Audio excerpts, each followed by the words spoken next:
사랑합니다. 잘 오셨습니다. 자, 예루살렘에서 약 한 동쪽으로 2-3km 정도 떨어진 곳에 베다니라고 하는 작은 마을이 있었습니다. 베다니라는 뜻은 가난하고 고통받는 자들의 집이라는 뜻입니다.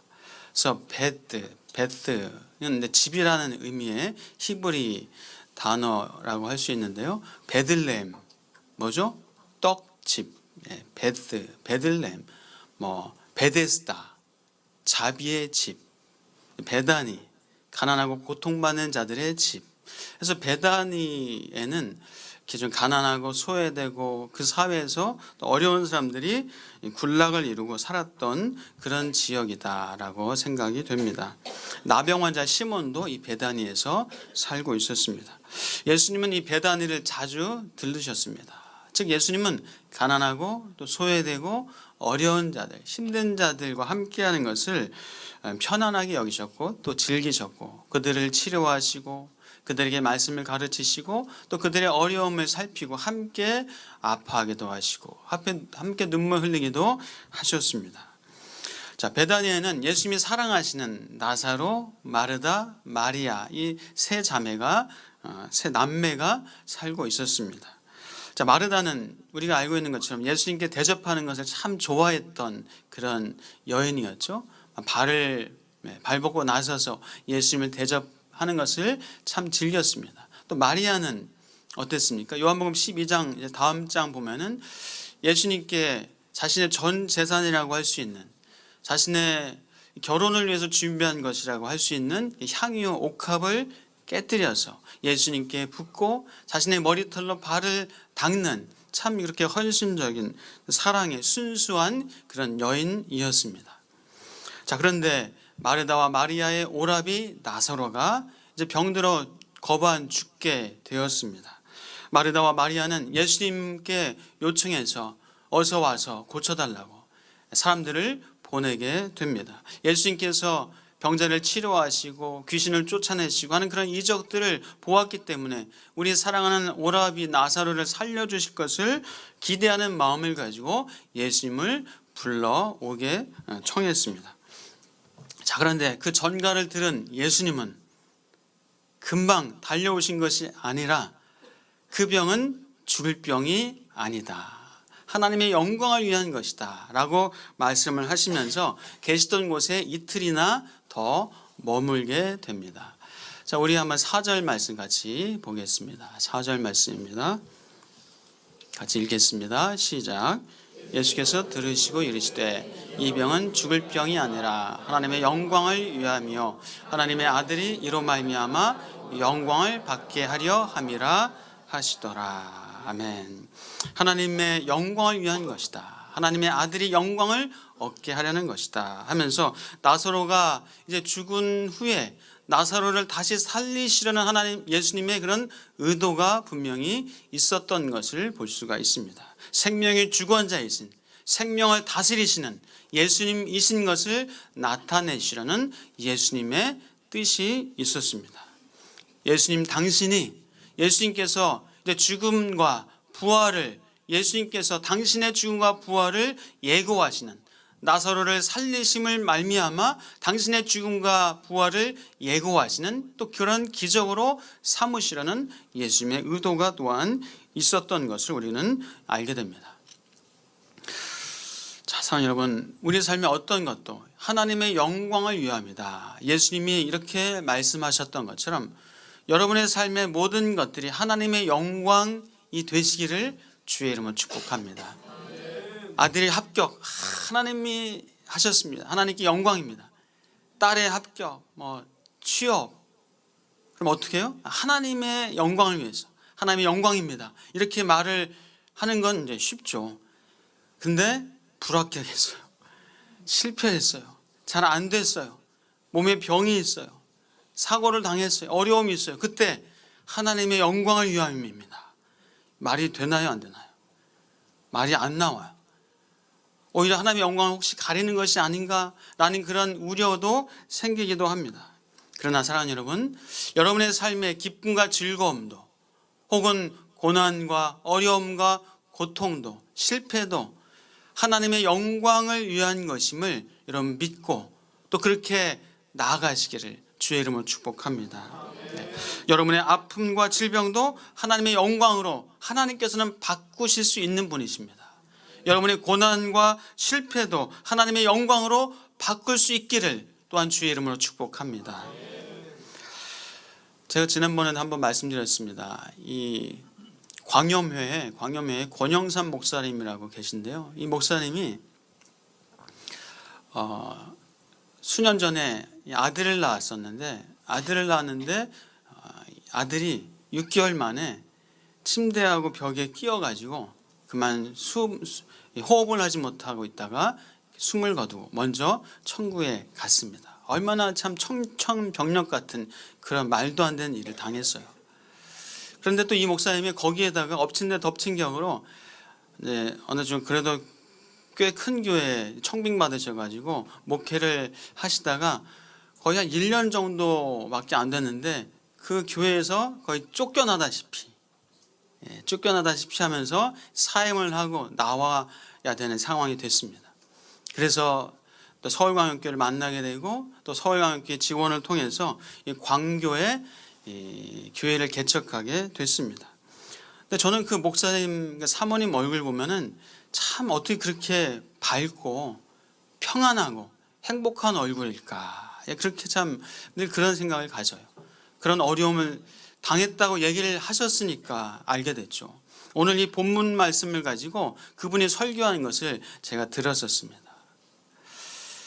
그분은 지금 건강하게 또 행복하게 그 어려움을 통해서 그 힘든 고난을 통해서 오히려 하나님을 붙잡고 하나님 바라보고 목회하면서 하나님 주시는 힘과 능력 가지고 하는 것을 보면서 하나님의 영광을 또 저렇게 드러내는구나 라는 생각을 하게 됩니다. 사실 이런저런 많은 일들이 있어요. 감자탕 교회 여러분 아시잖아요. 서울광역교회가 그 간판이 큰 감자탕 교회 감자탕 간판에 가려가지고 서울광역교회 간판이 안 보이니까 사람들이 찾으러 올 때 어떻게 찾으러 가야 됩니까? 전화하면은 교회를 얘기하는 것이 아니라 감자탕 간판 크게 보이니까 감자탕 간판 찾아서 오십시오 하면은 그렇게 해서 이제 별명이 감자탕 교회가 된 거예요. 감자탕을 끓여줘서 감자탕 교회가 아니라 그렇게 해서 감자탕 교회 별명을 얻게 됐어요. 그냥 그것 때문에 막 컴플레인하거나 원망 불평하지 않고 그것을 또 믿음으로 하나님께서 하실 것을 기대하면서 하나님의 영광을 위해서 하니까 하나님이 또 서울광역교회를 세워주시고 하나님의 또 귀한 일들을 하게 하십니다. 제가 개척을 하기 전에도 한번 말씀드렸잖아요. 어느 중형교회에서 청빙 서류를 내라고 해서 서류를 준비해 가지고 냈어요. 그런데 안 됐어요. 이것이 하나님의 영광을 위해서. 오히려 하나님께서 이곳에 교회를 개척하고 설립하게 하셔서 또 여러분들과 함께 또 귀한 교회를 세워나가고 또 이렇게 목회하게 하고 여러분들을 만나서 섬길 수 있게 하신 것이 하나님의 영광을 위한 것이라고 저는 믿습니다. 사실 교회를 개척하기 위해서 여기저기 많이 다녀보고 했습니다. 그러나 하나님께서 결국 하나님의 선한 계획이 있으셔서 여기저기 계약을 하려다가 계약도 안 되게 하고 막혀지고 하지만 하나님께서 이곳까지 인도를 하셨습니다. 하나님의 영광을 위해서 하나님께서는 어려움도 실패도 막힘도 결국 하나님의 영광을 위해서 하신다는 사실을 저는 고백하지 않을 수 없습니다. 자녀의 출산에 늦어진 것도 이런저런 실패도 여러분의 삶의 고난도 또 불합격도 어려움도 질병도 결국 하나님의 영광을 위해서 한다는 사실을 믿음으로 고백하실 수 있기를 주의 이름으로 축복합니다. 심지어는 여러분이 짓는 죄, 범죄 그것도 하나님 앞에 회개하고 돌이켰을 때 그것조차도 하나님의 영광을 위해서 하나님은 쓰실 수 있는 분이십니다. 내가 범죄한 것 그것 때문에 나를 깨닫게 하시고 돌이키게 하시고 조심하게 하시고 겸손하게 하시고 한번 됐으니까 다시는 접근하지 않게 하시고, 그래서 순수하게 또 힘있게 전화위복으로 삼으셔서 오히려 하나님의 영광을 드러내게 하시라는 하나님의 선한 뜻이 있음을 믿고, 여러분 포기하지 말고 낙심하지 말고 어떤 어려움과 실패와 고난과 어려움도 힘있게 믿음으로 하나님의 영광이 있음을 기억하시고 기대하시면서 살아가실 축복합니다. 하나님은 참 순종하던 아브라함, 요셉, 다윗을 통해서도 하나님의 영광을 드러냈지만, 하나님은 또 불순종하는 악한 애굽의 왕 바로를 들어서도 하나님은 하나님의 영광을 나타내셨어요. 하나님이 얼마나 능력 있으시고 하나님께서 애굽의 재앙을 통해서 하나님의 권능을 드러내셔서 하나님의 영광을 나타내셨습니다.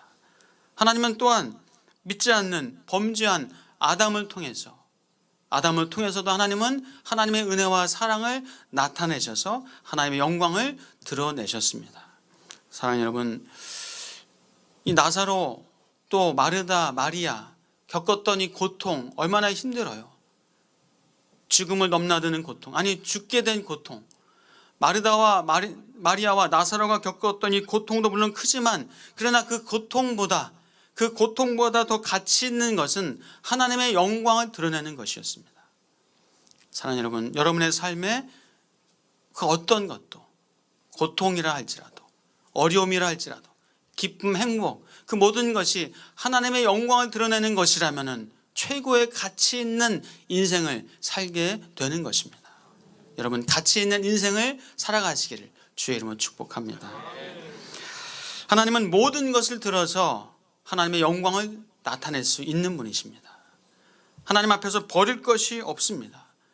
여러분의 인생, 여러분의 순간순간을 하나님의 영광을 위해서 쓰실 수 있기를, 사용하시기를 다시 한번 주의 이름으로 축복합니다.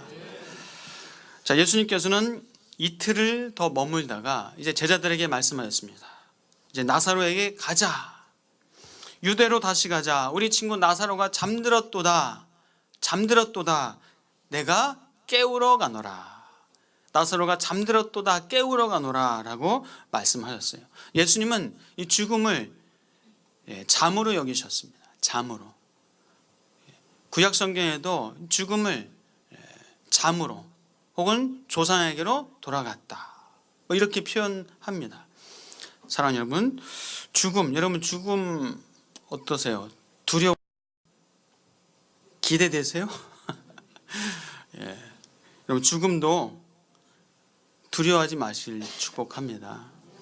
뭐 벌써 죽음 얘기 하나 할 수 있는데, 뭐 젊은 친구들, 청년들, 어린 사람들은 죽음 별로 생각 안 할 텐데 한 50 넘으면 죽음 생각하시잖아요. 예. 죽음을 두려워하지 마시고 무서워하지 마시기 바랍니다.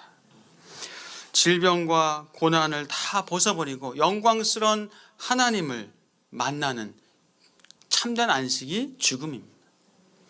물론 일부러 그래서 빨리 죽자 그것이 아니라, 또 우리가 이 땅에서 사는 동안은 최선을 다해서 살아가는 것이 하나님의 선한 뜻입니다. 그럼에도 불구하고 죽음을 그냥 부정적인 것으로, 나쁜 것으로만 보지 말자는 거예요. 죽음도 하나님의 뜻으로, 죽음도 하나님이 나에게 주시는 안식과 복으로 받아들이시기를 주의 이름으로 축복합니다. 제가 왜 이런 말씀 드리냐면, 우리 교회에 어르신들이 많으신 편입니다. 어르신들이 많다 보니까 제가 이제 어르신들에게 축복합니다. 평안하게 돌아가실 축복합니다. 빨리 돌아가시라는 말씀이 아니라 평안하게 사시다가 그 수를 다하시다가 천국 환송 받으시기를 주의 이름으로 축복합니다. 저 한 2, 3일만 누워 계시다가, 너무 오래 누워 계시면 안 되니까 2, 3일만 누워 계시다가 만나야 될 사람들 좀 만나고 그렇게 돌아가시길 바랍니다.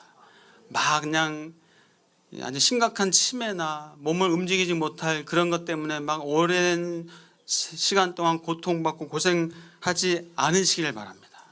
또 어떤 어르신은 내 자식들 고생 안 시키고 죽고 싶어, 뭐 이런 얘기를 그렇게 기도 제목이라고 하시는 어르신도 계시기도 합니다. 나이가 들면 다 아파요. 나이가 들면 다 어리 어깨, 뭐 팔다리 쑤시고 잘 불편하고 먹는 것도 먹고 싶은 거 다 못 먹고 하고 싶은 거 다 못하고 합니다. 그것을 하나님 앞에서 믿음으로 받으시고 하나님 앞에서 겸손하게 그렇게 또 하나님을 맞이하시는 은혜가 있기를 주의 이름으로 축복합니다. 그래서 여기 고쳐주세요. 이거 잘 되게 해주세요. 이거 소화 잘 시키게 해주세요. 물론 그런 기도 하셔야 되는데 여러분의 기도를, 우리 어르신들의 기도를 더 넓혀주시는 이 나라를 위해서, 이 세계 복음화를 위해서, 우리 한국교회를 위해서 그렇게 기도를 넓히시기를 또 축복합니다. 사실 우리 믿음의 조상들, 선진들이 한국교회와 이 나라를 위해서 기도한 것 때문에 우리가 이런 놀라운 복을, 은혜를 누리고 있습니다. 이제 우리들이, 또 우리 어르신들이 이 나라를 위해서, 한국교회를 위해서, 또 세계 복음화를 위해서, 선교사님들을 위하여서 우리 어르신들이 기도할 때 또 그 기도의 열매를 우리의 자녀들이, 후손들이 받아 먹게 될 줄 믿습니다. 그래서 이 믿고 돌아가신 분의 장례식은 그렇게 평안하고 은혜가 넘칠 수가 없어요. 제가 장례식을 많이 인도하고 예비 인도를 하면서 느끼는 것은 그거예요. 믿고 돌아가신 분은 그렇게 평안한 위로가 넘치는, 은혜가 넘치는 장례식이. 그런데 안 믿고 돌아가신 분의 장례는 참 슬픔과 고통, 탄식뿐입니다. 여러분의 가족들, 친지들, 고륙 형제들 예수 그리스도 안에서 영원한 생명을 얻으시는 그 복이, 여러분의 기도 제목이 이루어지시기를 주의 이름으로 축복합니다. 그래서 여러분의 장례식은 평안과 기쁨이 넘치는 천국 환송 예배. 그래서 저는 죄송한 어르신들 앞에서 죄송하지만 제 장례식 때 남아 계신 분들 찬송가 405장을 불러주십시오. 주의 친절한 팔의 안기세 나의 마음이 평안하리니. 주의 친절한 팔의 안기세를 불러주셨으면 감사하겠습니다. 자, 예수님께서 유대로 다시 가자라고 제자들에게 말씀하셨습니다. 사실 유대인들이 예수님을 돌을 쳐 죽이려고 한 것을 피해서 지금 유대에서 나온 상황이에요. 그런데 다시 유대로 가자고 하니까 제자들도 두려운 거예요. 또 위험에 빠질 것 때문에 걱정이 됐습니다. 그 위험 안으로 들어가는 거예요. 마치 죽으러 가는 것과 마찬가지입니다. 근데 예수님은 들어가시기로 결정했습니다.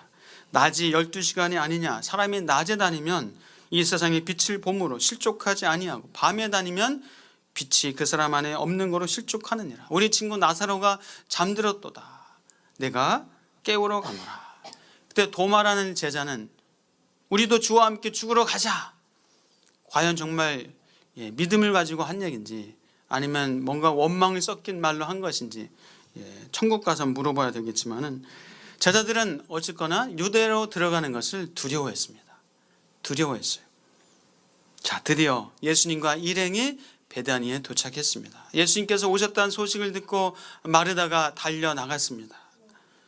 주께서 여기 계셨다라면 내 오라비가 죽지 아니하였겠나이다 하면서 원망과 또 서운함의 말을 쏟아냈습니다. 그러나 나는 이제라도 주께서 무엇이든지 하나님께 구하시는 것을 하나님이 주실 줄 아나이다 라고 또 믿음의 고백을 마르다가 했습니다. 물론 마르다는 죽은 나사로를 살릴 것에 대한 믿음의 고백은 아니었습니다. 그저 가족들을 위로해주고 그 위로를 통해서 하나님의 은혜가 좀 임했으면 좋겠다는 그런 또 간구였던 것으로 보여집니다. 예수님은 말씀하셨습니다. 너의 오라비가 다시 살아나리라. 다시 살아나리라. 그러나 마르다는 말합니다. 마지막 날 부활 때는 다시 살아날 줄을 내가 아나이다. 예수님께서 나사로가 이제 지금 살아날 것을 예고했으나 마르다는 좀 먼 미래에 부활할 것은 내가 알고 있습니다. 믿습니다. 그런 얘기죠. 예수님은 말씀하십니다. 나는 부활이요 생명이네. 나를 믿는 자는 죽어도 살겠고 무릇 살아서 나를 믿는 자는 영원히 죽지 아니하리라. 이것을 내가 믿느냐라고 마르다에게 말씀하셨습니다. 마르다는 주는 그리스도시요 살아계신 하나님의 아들이신 줄 내가 믿나이다. 예수님이 메시아인 것을 믿는 거예요. 예수님이 하나님이심을 지금 고백하는 거예요. 그러나 여전히 오빠 나사로가 살아날 것은 아직 믿지 못하고 고백하지 못합니다. 아직은 예수님의 죽음과 부활에 대한 그런 믿음은 없었습니다. 자, 사랑하는 여러분, 예수님은 생명의 주관자이신 줄 믿습니다. 예수님은 우리에게 믿는 자에게 영생을 주시는 생명의 다스리신 분임을 우리는 고백합니다. 예수님께서 다시 오실 때 우리는 부활할 것입니다. 예수님께서 우리에게 영원한 생명을 주셨고 이제 영원한 생명을 가진 자로 하나님의 자녀로 우리는 살아가는 하나님의 백성입니다. 자, 예수님께서는 지금까지 여러 차례 기적을 나타내 주셨습니다. 가나 혼인잔치의 기적, 오병이어로 5,000명을 먹이시는 기적, 소경의 눈을 뜨게 하시고 앉은 맹기를 일으키시고 많은 병자들을 치료하시는 기적, 이것이 바로 구약 성경에 메시아가 오시면 이런 이적이 기적에 나타나리라 하셨던 그 예언을 예수님께서 이루신 겁니다. 예수님은 또 말씀하셨습니다. 나는 생명의 떡이다. 나는 세상의 빛이다. 나는 선한 목자다 라고 말씀을 하셨습니다. 그리고 오늘 본문에서 나는 부활이요 생명이다 라고 말씀하셨습니다. 예수님은 당신이 메시아이시고 하나님의 아들이시고 아니 하나님이심을, 유일한 구원자이심을 예수님께서는 당신의 행함을 통해서, 당신의 말씀을 통해서 우리에게 또한 말씀해 주셨습니다. 사랑하는 여러분, 다시 한번 축복합니다. 예수를 믿는 우리는 영원한 생명을 얻은 자입니다. 우리 같이 한번 고백하겠습니다. 나에게는 영원한 생명이 있습니다. 영원한 생명이 있는 저와 여러분들은 이제 이 땅에서 죽어도 부활하는 그런 놀라운 역사가 있는 줄 믿습니다. 우리 같이 한번 고백하겠습니다. 나는 부활합니다. 그럼 옆에 분에게 축복하겠습니다. 영원한 생명을 가지신 분입니다. 네, 부활하실 것입니다. 아멘. 자, 이제 마리아도 예수님께서 왔다는 얘기를 듣고 나아갑니다. 그리고 또 마르다와 동일하게 주께서 여기 계셨더라면 내 오라비가 죽지 아니하였겠나이다 라는 동일한 그런 얘기를 합니다. 그리고 마리아가 웁니다.